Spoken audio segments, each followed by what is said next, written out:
सूर्य का एक भक्त था, नाम था सत्राजित। इतनी भक्ति करता था भगवान सूर्य की कि भगवान सूर्य ने उससे मित्रता कर ली। अब मित्र के रूप में इनाम दिया, क्या? शमंतक नाम की मणि। ये मणि बड़ी प्रभावशाली थी। ये हर दिन 200 किलो सोना देती थी। कितना? अब सोच लो 10 ग्राम ही कितने का आता है, तो 200 किलो सोना जो दे दे वो कैसी मणि रही होगी। दिने दिने स्वर्ण भारान अष्टौ सृजति प्रभो। 8 भार तोला सोना देती थी। 8 भार को 200 किलो कहते हैं। 200 किलो। बड़ा प्रसन्न हुआ। अब मात्र सोना ही नहीं देती है, देखो जहां सोना होगा वहां उपद्रव भी होंगे। अगर किसी को पता चल गया ये बूढ़ी अम्मा के पास खूब सोना धरा है, या किसी बुढ़े बाबा के पास बहुत सारा सोना धरा है, तो चोर उचक्के ज़्यादा पीछे पड़ जाते हैं। रात को जाएंगे, हाथ पैर तोड़ तोड़ करके सारा सोना ही हड़प करके भाग जाएंगे। तो स्वर्ण के साथ तो उपद्रव आते ही हैं। इसलिए सूर्य भगवान ने वरदान दिया कि ये मणि केवल सोना ही नहीं देगी, अपितु जहां ये समंतक मणि रहेगी वहां न तो कोई उपद्रव होंगे, न चोर उस ओर देख पाएंगे, न सर्प भय, न चचोर भय, न राज भय, किसी प्रकार का भय वहां उपस्थित नहीं होगा। न संति माइनस्तत्र यत्रास्ते भ्यर्चितो मणि, अभ्यर्चितो मणि। जहाँ इस मणि की पूजा होगी वहाँ किसी प्रकार का उपद्रव नहीं। सत्राजित बड़ा खुश हो गया, आहा ये तो कमाल की चीज़ मिल गई। अब तो राजा से महाराजा बनने में कौन सी कसर रह जाए। एक दिन गले में, और इस मणि का ये प्रभाव था कि जब चमकती थी तो ऐसा लगता था सूर्य ही प्रकट हो गया हो, इतना प्रकाश था उसका। एक दिन समंतक मणि को गले में लटका के महाराज सत्राजित द्वारका में चले गए। और जैसे ही सत्राजित को देखा द्वारकावासी कानाफूसी करने लगे, अरे देखो भैया साक्षात सूर्य नारायण हमारे द्वारकाधीश से मिलने आ रहे। भागते भागते चले गए सुधर्मा सभा में। द्वारकाधीश महाराज की जय हो, जय हो, जय हो। भगवान बोले क्या बात है द्वारकावासियों, कैसे आना हुआ? बोले महाराज आपसे मिलने सूर्य आ रहे हैं। भगवान बोले क्या बात है, उसने अपना काम धंधा छोड़ दिया क्या? यहाँ क्या करने आ रहा है? पर इतने में राजा सत्राजित आए। भगवान बोले अरे द्वारकावासियों ये कोई सूर्य नहीं है, ये तो सत्राजित राजा है। इसके गले में मणि है, उसकी आभा प्रभा से ही ये प्रदीप्तमान हो रहा है। तब सबकी बात समझ में आई। सत्राजित नजदीक बैठा। भगवान बोले महाराज तुम्हारी मणि तो बड़ी जोरदार है, क्या चमत्कार है। सब बातें बताई। तो द्वारकाधीश बोले एक बात बताएं महाराज, ये मणि हमें मिल जाए तो आनंद आ जाए। अब सत्राजित बोला कि तुम मणि मांग रहे हो, शर्म नहीं आती? किसी की चीज को ऐसे ही मांग लेते, हम तुम्हें मणि नहीं देंगे। और ये कह करके निकल गया, पर द्वारकाधीश को मणि नहीं दी। पहले तो भक्तों को भगवान को स्वयं अर्पित करनी चाहिए, फिर भगवान कहें तब तो देनी ही चाहिए। और सत्राजित ने सोचा देखो इसकी नज़र मेरी मणि पर है, अब ये मणि को गले में लटका के घूमना खतरे से खाली नहीं है। ये कृष्ण जन्म जन्मांतर का चोर है, ये मणि को भी चुराएगा। इसलिए मणि उतार करके अपने देवालय में रख दी जहाँ पूजा अर्चना करता था।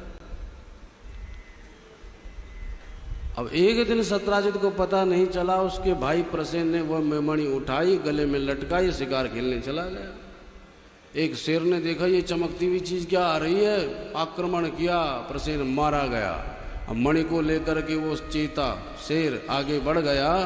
इतने में भालू ने आक्रमण किया तो शेर मारा गया। अब भालू उस मणि को लेकर के एक अंधकार संपन्न गुफा में प्रवेश कर गया। इधर मणि न मिलने पर सत्राजित ने चारों ओर बात फैला दी कि ये मणि को चोरने वाला कृष्ण ही है। अब बात भी किसको बताए? देवी जी को। सुनो देवी, कृष्ण ने मुझसे कहा था कि मणि मुझे दे दो, पर मैंने मना कर दी। मुझे लगता कृष्ण ही चोर है। पर देवी तुम किसी से बताना नहीं, क्योंकि ये बात अभी सत्य प्रमाणित नहीं हुई है। जब तक सत्यता की जांच ना हो किसी को बताना नहीं। देवी जी बोले आपने मुझे ऐसा कहा तो मैं किसी को बताऊंगी? बिल्कुल नहीं। कुछ देर बाद देवी जी कुएं पर पानी निकालने चली गई, इतने में सहेली आ गई। सहेली बोली कहा बात है बहन, तो बड़ी मुंह लटका के खड़ी है। क्या बताऊं बहन, मेरे पति ने मना कर रखी है, पर मैं तुझसे बड़ा प्रेम करती हूँ इसलिए बता रही हूँ। हाँ बता बहन। सो उसने उसको बता दिया। अब वो उस बात को पेट में नहीं धर पाई, तीसरी व्यक्ति स्त्री से बोली अरे बहन जानती हो कि सत्राजित के यहाँ क्या हुआ? क्या हुआ? बोले ऐसा बता रही थी कि कृष्ण ही चोर है, उसने ही मणि को चुरा लिया है। अच्छा, पर बहन किसी को बताना नहीं, उसने मना कर रखी है। बोले पक्का नहीं बताऊंगी, जैसे तूने नहीं बताए वैसे मैं भी नहीं बताऊंगी। महाराज करणे करणे चपंजनाः, एक कान से दूसरे कान, दूसरे से तीसरे कान। देवियों के पेट में बात कहाँ टिकती है? अब इसको दोष मत समझना, हमारी माताएं इतनी निष्कपट होती हैं, कोई पेट में कोई दुराव छुपाव नहीं रख पाती। एक तो श्राप के कारण भी युधिष्ठिर ने श्राप जो दिया था कुंती को कि अब से स्त्रियां अपने पेट में कुछ नहीं छुपा पाएंगी, क्योंकि कर्ण हमारा भाई है, आपने आज तक हमको छुपा, हमसे ये छुपाया और हम अपने भाई के ही हत्यारे हो गए एक श्राप के कारण। और माताएं होती ही इतनी वात्सल्यपूर्ण है, पेट में कुछ धर नहीं सकती।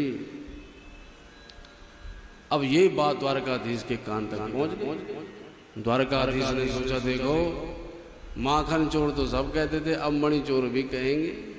अरे माखन तो मैं चुराता ही था, सो माखन चोर का कोई बात नहीं, पर मणि तो मैंने नहीं चुराई।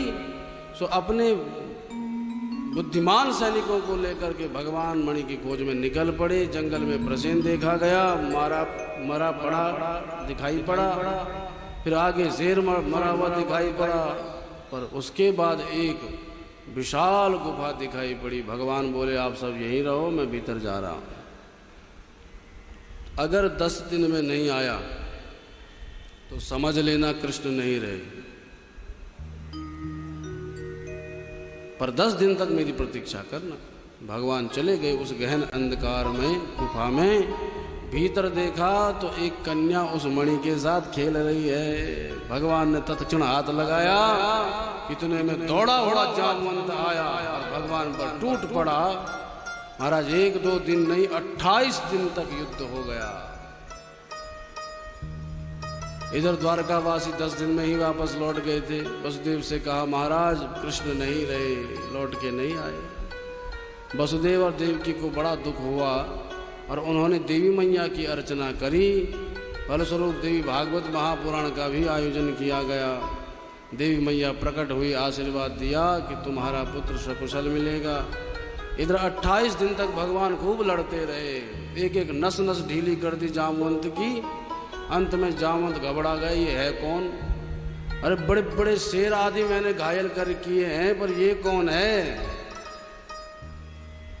28 दिनों तक भगवान ने मार मार करके जामवंत की सारी अज्ञान की ग्रंथियां तोड़ दी और तब ज्ञान हुआ। जामवंत समझ गया कि ये साक्षात मेरे रामभद्र हैं। श्री राम राम रघुनंदन राम राम, श्री राम राम भरताग्रज राम राम, श्री राम राम रणकर्कश राम राम, श्री राम राम शरणं भव राम राम। जो भरत जी के भाई हैं, जो रणकर्कश हैं, रण में जो बड़े बड़े शत्रुओं का पराभव करने में समर्थ हैं, जो रघुनंदन हैं, ऐसे राम साक्षात कृष्ण रूप में प्रकट हुए हैं। जब जान गए तो भगवान द्वारकाधीश के चरणों में गिर पड़े, हे रघुनंदन, हे राम, मैं आपको पहचान नहीं पाया। जामवंत को सब याद आ गया। त्रेता युग में रावण से जब लड़ने गए तो जामवंत ने कहा प्रभु आपको रावण से भिड़ने के लिए अवतार लेना पड़ा, तो रावण में कितना बल है और रावण में कितना बल है तो मैं जानना चाहता हूँ, आप में कितना बल है? तो 2-2 हाथ करते हैं। राम जी से चुनौती दी जामवंत ने त्रेता युग में। भगवान बोले तू मेरा सेवक है और मुझसे लड़ेगा? अरे तू भले ही लड़ रहे, लोग कहेंगे भालू था लड़ गया तो लड़ गया, पर लोग कहेंगे कि राम को तो कम से कम सोचना चाहिए था कि भालू से क्यों लड़ रहे हैं, अपने सेवक से क्यों युद्ध कर रहे हैं। इसलिए भाई मैं तो मर्यादा में हूं, मैं तुझसे युद्ध नहीं कर सकता। पर हाँ तेरी ज़्यादा ही इच्छा है तो जब द्वापर युग आएगा ना तब तुझसे युद्ध करूँगा। तो जामवंत को याद आ गया कि वही श्री रघुनंदन अब की बार लड़ने आए हैं। कन्हैया बोले क्यों जामवंत जी कैसी रही? बोले प्रभु पूछो नहीं, एक एक नस नस ढीली कर दिया आपने तो। कैसे आना हुआ प्रभु आपका यहाँ? तब भगवान ने सारी घटना सुनाई। सुनते ही शमंतक मणि जामुन ने भगवान के हाथ में थमाई। इतने में शर्माते हुए उनकी पुत्री जामवंती आई। जामवंत की पुत्री का नाम जाम्बवती। जामवंती जैसे ही आई, जामवंत बोले प्रभु मुझसे बड़ा अपराध हुआ जो मैं आपसे युद्ध किया, अब मुझे क्षमा कर दो, उसके बदले में मैं आपकी अपनी